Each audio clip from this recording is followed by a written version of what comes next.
President. Mr. President, this is very serious allegations. And since I think my colleague in the Senate na diretsuhan niya na sinabi, and the Bible says the truth shall set us free. So that means that either we have a mass murderer as a president or we have mass liars as his critics. Because the two cannot coexist with each other. And I thought that's why we have the committee system, so that we can ferret that out in the committee, because the presentation today here was actually in violation of our rules.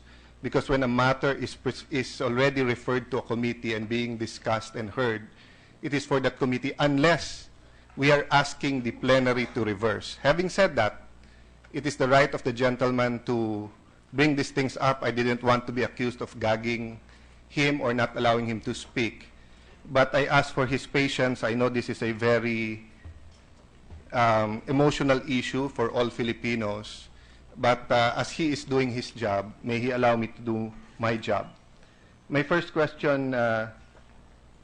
President, is Your Honor, Senator Trillanes.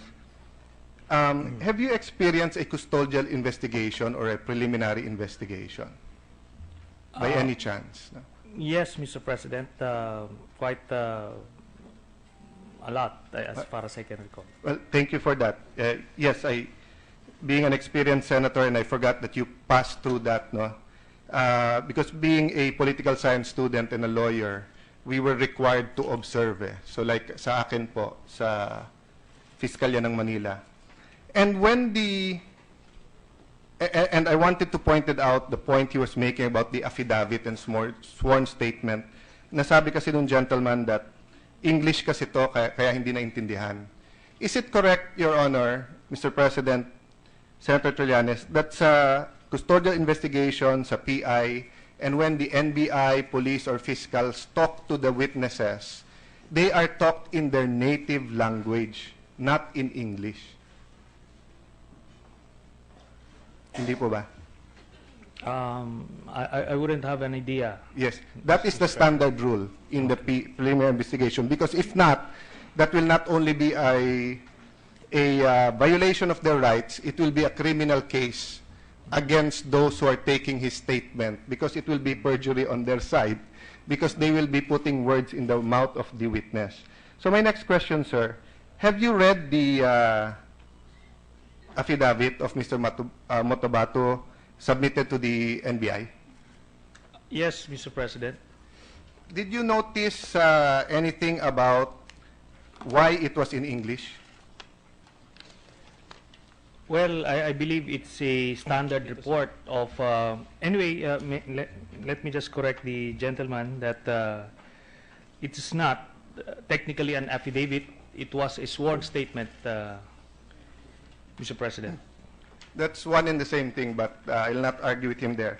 Let me just read the first paragraph. But Mr. President, it may be one in the same thing for lawyers, but for a grade 1 student, let us not assume that it is so, Well, Mr. President. Thank you, Mr. President. That's a good point. I will go to that later. Sworn statement of Edgar Matobato E. Bernal given before Agent Eugene Javier IV in the presence of Agent Oliver de Rivera and witnessed by Joselita Abarquez here in the Office of the Anti-Organized and Transnational Crime Division, AOTCD, Death Investigation Unit, DIU, National Bureau of Investigation, Taft, this 4th day of September 2014. Note, Mr. President, hindi po to custodial investigation dahil yung witness ang nag-volunteer na siya ay magse-state witness at siya ang magbibigay ng kanyang alam. This isn't, hindi ito yung napapanood natin sa mga crime telenovelas or sa series sa TV na, o bakit wala kang abogado, o bakit you have the right to remain silent. He chose to speak. What does the first paragraph said? The following questions were asked in the dialect known to the affiant, and thereafter truly and accurately translated in the English language. So, Mr. President, hindi po totoo yung sinabi ni Senator Trillanes kanina na dahil English, hindi naiintindihan nung affiant or ni Mr. Matobato. sapagkat inexplain to sa kanya, may witnesses, binisaya, tinagalog, at okay. Second point, Mr. President. Senator Trillanes, are you aware where this affidavit went after the NBI? Mr. President, this representation is willing to submit and accede and concede to the point of the gentleman so that we can expedite the whole thing, because we have a pending motion that the body needs to address, Yes. Mr. Chairman. But, Mr. President, Senator Trillanes tried to paint to the public that Mr. Matubato is credible, and I'd like the chance to engage him in a polite and a sober discussion that I respectfully and humbly disagree with his presentation. That was his assessment. It's not my assessment. But instead of giving my assessment and standing on a question of personal privilege, pabayaan natin ang publiko ang makinig kung ano ang tama, sino tama, at sila mag-judge kay Mr. Matubato. Having said that, sir, I ask you if you know where it went, because it went to the Department of Justice that accepted his affidavit. That kept him in the witness protection program. And that affidavit was partially used to file the cases, which was dismissed. And I'd like to ask Senator Trillanes, are you aware that the case filed by Mr. Mutabato against the 5 policemen for torture, arbitrary detention, violation of human rights of a detained person were dismissed by the DOJ during the time of President Aquino? Are you aware, sir? Mr. President, again, I am wondering where all of these questions would lead to, because if the gentleman intends to test the credibility of Mr. Matubato, then I am the wrong person to ask. I have presented the findings that we gathered based on our limited capability, and I presented my case to the floor. So it's up to the people, and especially the senators, to decide on the matter, because I'm not the one going to testify, or I wasn't the one who testified or made allegations against President Duterte, Mr. President. I beg to disagree, Mr. President. In this hall, Senator Trillanes chose upon himself to make representations and make conclusions that Mr. Mutabato is credible, that that there are no inconsistencies. So when someone stands up to interpolate, it is to test either our prejudice or our wisdom. Meaning, kung ang initial tingin ko, mali ka, sir, and then nasagot mo ako ng tama, edi I will admit, mali pala ako. At tama ka pala, at credible pala si Mr. Matubato. But, kung hindi masagot, or mali ang sagot, or mali ang ano, then we expect that we'll have at least a consensus. You may leave this hall believing that he's credible. I may leave this hall believing that he is not credible. But at least the fellow senators will have the benefit of both sides, and not only the side of Senator Trillanes. And the public will also get to know. Anyway, Mr. President, on June 30, 2016, the day the President took his oath, dinismiss po ng DOJ. Hindi po DOJ ni President Duterte yan. It was through Assistant State Prosecutor Charlie Guhit. Which brings me to the next statement, the Mr. next President, question. just an interjection on that point. May we, does the gentleman know which part of the day on June 30 was this case dismissed? Sir President, Because on June 30 in the afternoon, President Duterte already assumed as President of well, the Republic. let's find out, Mr. President. So but the my no- gentleman apparently is not aware also of these details, which is very essential to the Yes. whole point that he's making, Mr. President, being a lawyer, I know for a fact that the DOJ Secretary cannot dismiss it by himself. All these papers and all these recommendations are on the desk of the Secretary from layers and layers. That's why I mentioned it's through Assistant State Prosecutor Charlie Guhit. In fact, Mr. President, I was in Malacanang. Senator Drilon here was also in Malacanang. You were in Malacanang during the oath-taking, and the oath-taking of the DOJ Secretary was still after. But for for fairness, we will go there and look at it. But I stand by my word, Mr. President, that my belief is that all of these assessments made from the lower prosecutors to the state prosecutor to the DOJ was done during the Aquino administration. Which leads me, Mr. President, to the question that I'd like to ask the Honorable Senator Trillanes. Do you know the doctrine or the theory about half-truths? Have you heard about this? In as much as I would want to be schooled by those legal jargons, but I wouldn't want to waste the time of our colleagues, Mr. President. I believe we can schedule another whole day seminar if the senator would wish to school me on legal matters, but the issue remains addressed, Mr. President. The motion is presented on the floor, and we have yet to decide on the matter, Mr. President. Mr. President, I do not wish to school anyone. It's not for me. In fact, I approached some of the senators here to help mentor me during this time because I'm used to being in the opposition.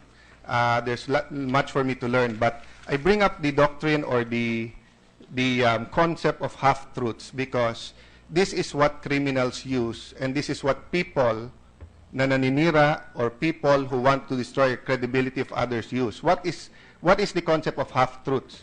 So I'll give you an example, Mr. President, just to continue. No? It'll just take me 1 minute, Your Honor. If Senator Pimentel, our Senate President, is in front of me, Senator Trillanes, and I are here, and then I say, can I have 1 minute para mag-CR? Then I get to the CR, but katabi po ng CR sa likod, may nagsaksakan po. No? At meron pong patay. Then I come back here. No? So if Senator Villanueva stands up and says, Alan was in the session hall, umihi siya, and then sinaksak niya yung Mr. X siya pumatay. It is a half-truth. In fact, it's 2/3 truth because 1, I am here. 2, umihi ako. I don't know why he knows that. But 3, hindi totoo na siya ay pinatay ko. I say that because the presentation of Senator Trillanes were full of half-truths. Wala naman pong pinag-usapan na meron po talagang 1993 bombing ng katedral at ng moske. And yung mga ninarrate ni Mr. Matubato, pwede niyang basahin sa diaryo yon tapos dugtungan. That goes to my second question, my third question, Senator Trillanes, Mr. President. The nature of the testimony has to be or cannot be hearsay. So may I ask the good senator, how much of the testimony, in his opinion, of Mr. Matubato was hearsay? Well, let me address the first point first, Mr. President, because the gentleman has a tendency to jump from one subject to the other. Okay, on the first point that he mentioned regarding the doctrine of half-truths being used by criminals and liars, I would concede and accept the argument of the senator because apparently he may be following the doctrine of it takes one to know one. Now, let me go to the next point. He mentioned that Mr. Matubato didn't say anything about the 1993 bombing of the cathedral. Now, I direct him to page 16 of the transcript of the September 15, 2016 hearing of the Committee on Justice. And I quote, "Oo, rebel returnees at saka pulis, nagkuan na kami, yon mga opisyal na namin. 1993, binomba ang katedral ng Davao City, yung simbahan. Umorder naman si Mayor Duterte na masakerin yung mga moske ng mga Muslim." Now, just this point would highlight the example that it is the gentleman who is practicing that doctrine of half-truths being used by criminals and liars. So, there's so many of that. That's why we needed to present the truth. in this earlier presentation because precisely the gentleman twisted so many information, so many facts during the last hearing. Again, Mr. President, if the gentleman is opposing, then I believe it is time to divide the House. I'm not Mr. President. opposing yet. I ask if he's willing to be interpellated. Kung tatakbo siya, ayaw na niya. Kung ayaw niya magpa-interpellate, that's his call. But usually, Mr. President, because this is a hall of gentlemen and ladies, in the same patience that we sat here and listened to his presentation, usually, the senators also patiently ask for questions, receive the questions, answer them. Actually, Mr. President, it's quite parliamentary to say it takes one to know one, but I will not take any offense. I'm used to that kind of, even now sa cellphone, araw-araw, there's a brigade to curse, etc., me, and etc., and it's okay. But I'll just follow his logic. It takes one to know one. So he says, I'm a person of half-truth. That's why huli ko si Matubato na nag-half-truth. So siya na rin nag-admit na si Matubato is using half-truths. Following his own logic. I will sacrifice my own credibility. If he is saying it takes one to know one, so, and I know that half-truths ang ginagamit ni Mr. Matubato, so he is admitting that his own witness, or the witness that he stood up to protect or to explain, expound. But having said that, Mr. President, hindi po ako ang testigo. So if I use half-truths, or if I use misleading, leading questions as a senator to get to the truth, that is allowed. Yung pong hindi allowed, yung witness na hindi niya sasabihin ang katotohanan. Bakit po?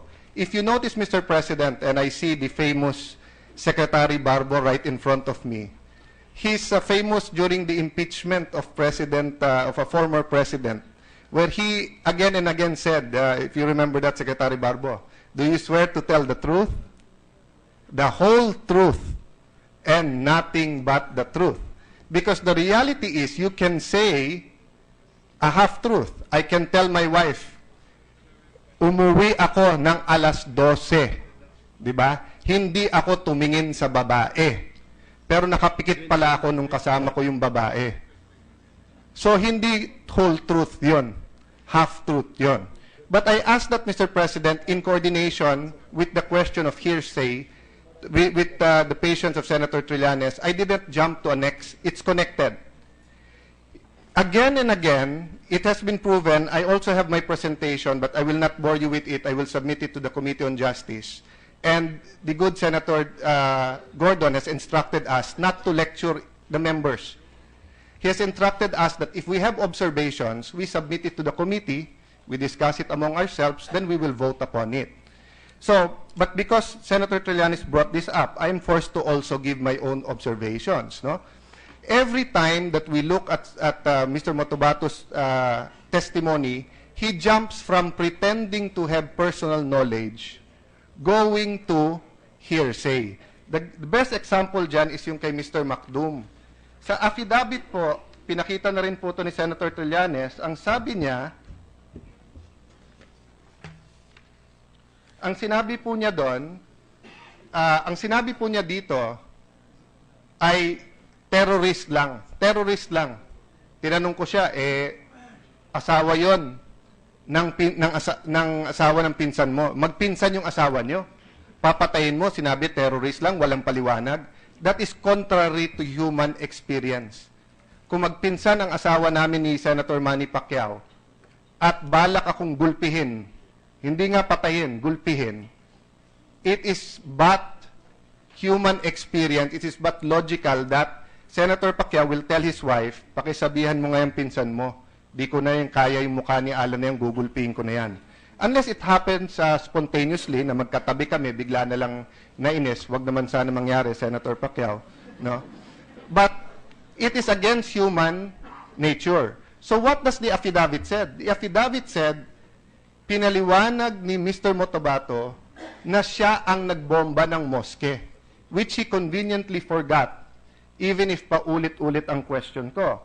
Doon po sa Davao Death Squad, Doon po nung tinanong siya at present siya sa unang hearing, nung palang pong unang punta niya sa hearing, ang sabi niya, at saka pagka 1998, sa pagka-umpisang pag-mayor ni Mayor Duterte, kinuha ako sa batalyon dahil maganda naman iyong performance sa Capgu.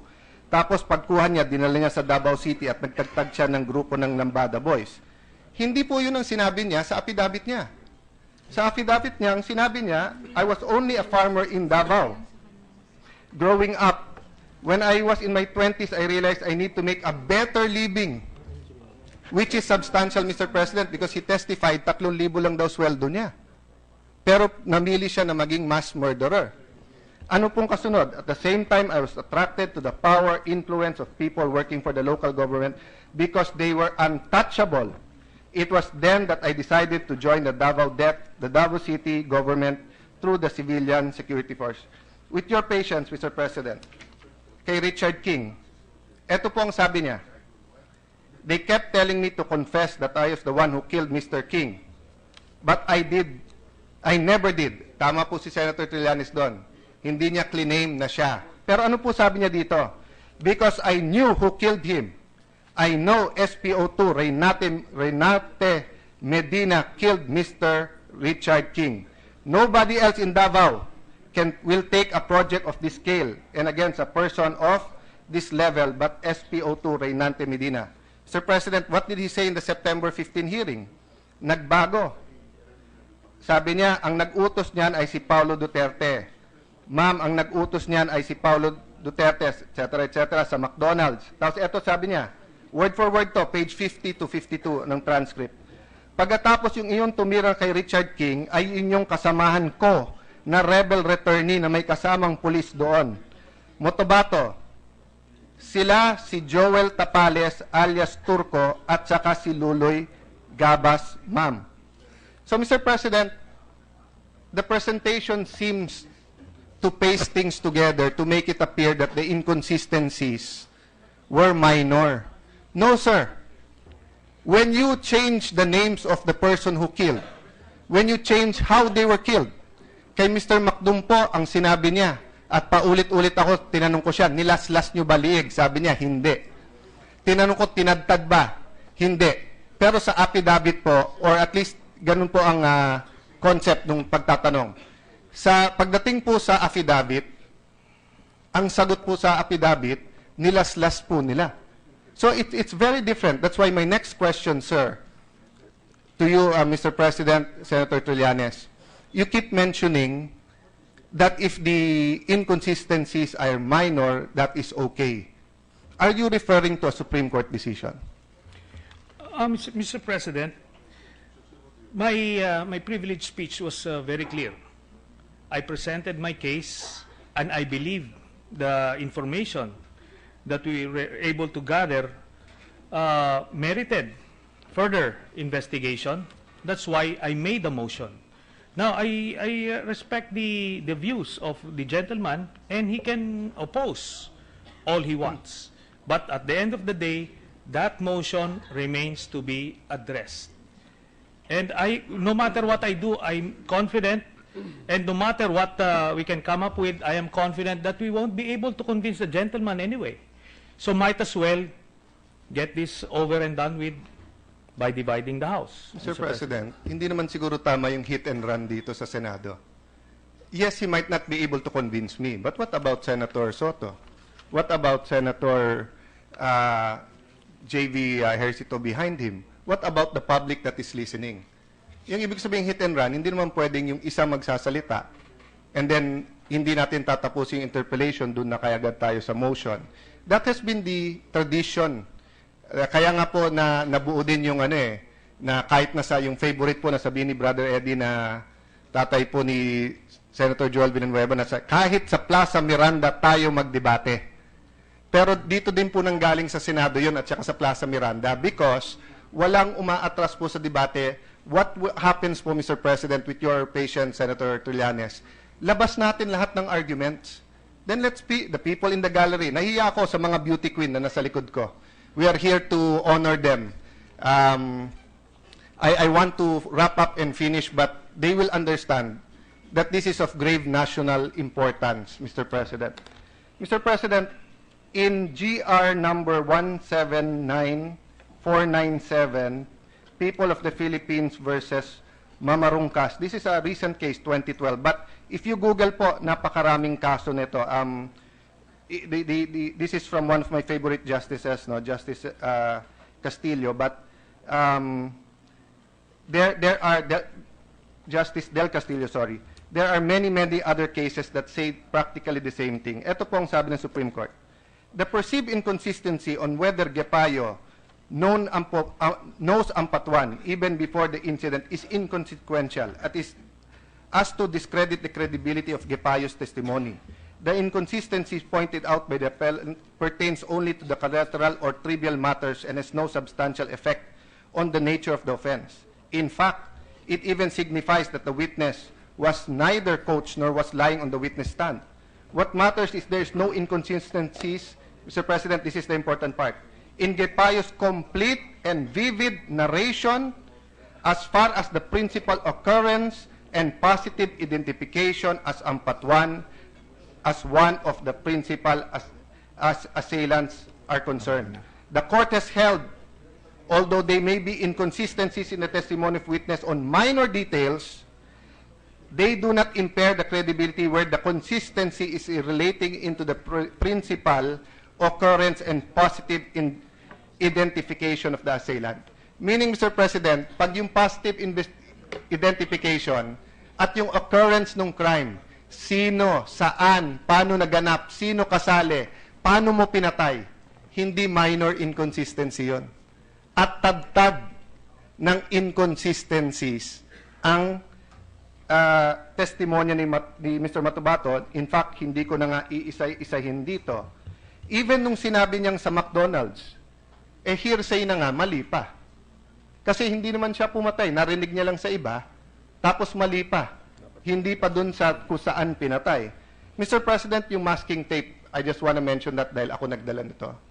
You know, if you talk to a graphic artist, for example, especially olden days, nung hindi pa sa computer, sa akin, especially nung elementary school ako, pag sinabing Mongol number 2 or pencil, lahat naman sa akin na may lead pencil eh. Di ba? Pero dun po, sa yun ang trabaho nila. Dun po, sa mga artist, may iba-ibang number yan. May iba-ibang kapal. May iba-ibang klaseng pens, pencils, etc. No? Why? That is their trade. So if you look at the killings that are now going on, where people are taped from head to toe or just their arms, it is the same as some drug cartels. I will not tell you the nationality. Yung ibang mga ambassadors umaangal na sa atin because it is linked with their drug cartels. No? But my point, Mr. President, is this. Kung tatlo kami ni Senator Manny Pacquiao dito, ang killer, hindi pwedeng nasa kotse mo may masking tape ka parate. Hindi pwedeng may lime ka kasi kung maghuhukay ka, lalagyan mo ng ano yun eh. May mga chemical or may mga lalagay dyan para hindi bumaho. Or right now, grabe na yung DNA, so may ilalagay ka dyan. If you're a professional killer, DDS is claimed to be professional killers, right? Remember, this isn't a homicide or one murder. They are claiming that this is organized crime. So what do I mean, Mr. President? Tatlo kami ni Senator Pacquiao, Senator Joel. Sabi, pare, may papatayin tayo. Bumili ka na ng tape. Alam na namin kung anong klaseng tape. Pag pumunta si Alan sa National Bookstore at sabihin ko masking tape at babalik ako at ipapakita ko kay Manny Pacquiao ang masking tape, ang sabihin niya sa akin, ang bobo mo naman, Alan. Kasi yung masking tape, madaling maputol yan. Ang masking tape, ganito yan. Ang masking tape, ganyan. Kung may matalas yan, kung may ganyan yan, malalagari, matatanggal yan. Ang ginagamit namin dyan, duct tape o packing tape.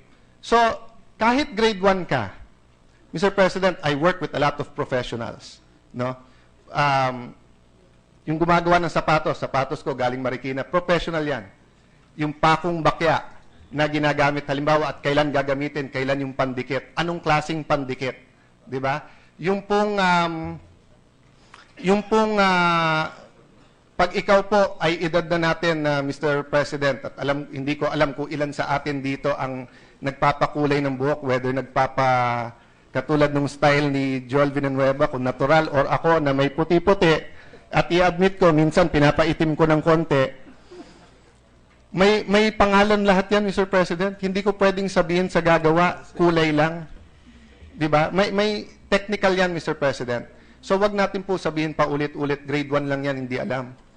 Yung tao po is 57 years old, claims to be a killer, claims to be a professional. Let's not, every time he makes a mistake, let's not say grade 1 lang yan.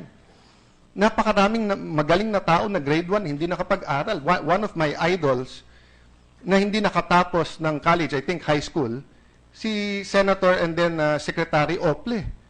And he was one of the best labor secretaries and senators this nation has, no? Bill Gates, we can name 1 million people, thousands of people. So let's not make that as an excuse, Mr. President. Mr. President. Mr. President, let me just interject because the gentleman is saying that this is a debate, but it has been a monologue since around 4:20. Now, I'm confused now. He started with the masking tape, then he jumped to his parlor, whatever, then to Senate President Ople. Where is the debate? I'll show him where the debate is, Mr. President. The debate is when I ask him a question, but he keeps answering me na emotion na. So napipilitan ako na sabihin na lang ang point ko diretso. But if the gentleman will graciously answer my questions, I still have a lot of questions here that are relevant and to the point, Mr. President. I don't think it's parliamentary feasible for one senator to stand up and expect na wala na lang magtatanong and we just take their statement hook, line, and sinker, Mr. President. Ngayon, having said that, I apologize for my style. Kanya-kanyang style kasi iyan eh. So, if I ask the question, sir, but you keep answering me, na doon na lang tayo sa motion. So, I'll go to my next question. Are you saying that there is state-sponsored extrajudicial killings? Mr. President, that's why we need to investigate, to rule out any possibility that President Duterte is not involved or was not involved with the DDS during his time as mayor. We are not in a position to make any judgments either way. But I believe, based on what I have presented, it merits at least a deeper look. Because not only the whole country is watching, but the whole world is watching our next steps. So that's the point of the motion that I was making, Mr. President. I'm not here to oust anybody. Well, not yet, at least. But I'm just here proposing to investigate a very serious matter. And I believe the gentleman has a bottomless pit of wisdom, and I'm going to concede that he is even wiser than me many times over. But again, let's get to the point. Now, if the gentleman keeps on saying that I would want to run away, if he would recall, when I sat beside him during the hearing, he was the one who ran away. Now, unless you want me to go near you again, just say so, Mr. President. Mr. President. For the record, no, kaibigan ko siya, nagulat ako ba't niya tinignan yung mata ko ng gano'n, para niya ako kakainin nung sinabi niya, hindi kita popormahin dito. Di ko na sinabi sa media, but sabihin ko na rin ngayon dahil bring up niya. Sabi niya sa akin, pa-Bible ka pa. Evil naman pinoprotektahan mo. But for the record, anywhere, anytime, di kita na aatrasan eh. Pero ang sabi mo kasi, you're willing na mag-debate, kaya debate tayo. Kaharap natin tao, Senado to, sawang-sawa na ako, basahin sa dyaryo, sabihin sa atin, ang galing ng mga Sanlonga, ang galing ng mga Tanyada, ang galing ng mga Diokno. Ba't nagagalingan din naman ako sa nandito? That's why umurong ako away from you kasi ayaw mo ako tigilan. Trina-trash talk mo ako, ayaw ko na magkaabutan tayo dahil ang pagkaalam ko, para tayong magkapatid at magkaibigan tayo. But now, if you're going to tell me, lalapitan mo ako dito, lapitan mo ako yakapin, yayakapin kita. Pero lapitan mo ako na hamunin mo ako, hindi kita aatrasan. Hindi naman problema yun, Senator Trillanes. I do not know where this hate is coming from. We are from different sides of the political aisle now, but I never treated you as an enemy. I've always treated you as a friend. So I just want to finish, Mr. President, my questions. Because he was given the opportunity to discuss the merits of Mr. Matubato's questions. Can I not be given the opportunity to test his thesis? Do I want a fight? Of course not, Senator Trillanes. I still think that there are many fights in the future na magiging magkaalyado tayo. But I do not know why there is animosity just because we're in different sides now, sir. Does that mean that we cannot do this as friends? Ibig sabihin, pag iba ang tingin mo sa presidente, iba tingin ko, magkaaway at magkalaban na tayo? Mr. President, does the gentleman sense any animosity in my tone of voice? I believe I am at my calmest. Relatively speaking, this is could be one of the best behaviors Mr. I ever President, had in the. Mr. President, this chamber. Judas kissed Jesus Christ. Judas kissed Jesus Christ. Would Jesus Christ tell him, Judas, wala kang animosity? So that's what I'm saying, Mr. President. To calm I down, was asking the questions, siya po ang sumagot na you want me to come over here. I want to have a discussion with you. We can sit to down. calm us down further, if there is no objection, the chair would like to suspend the session.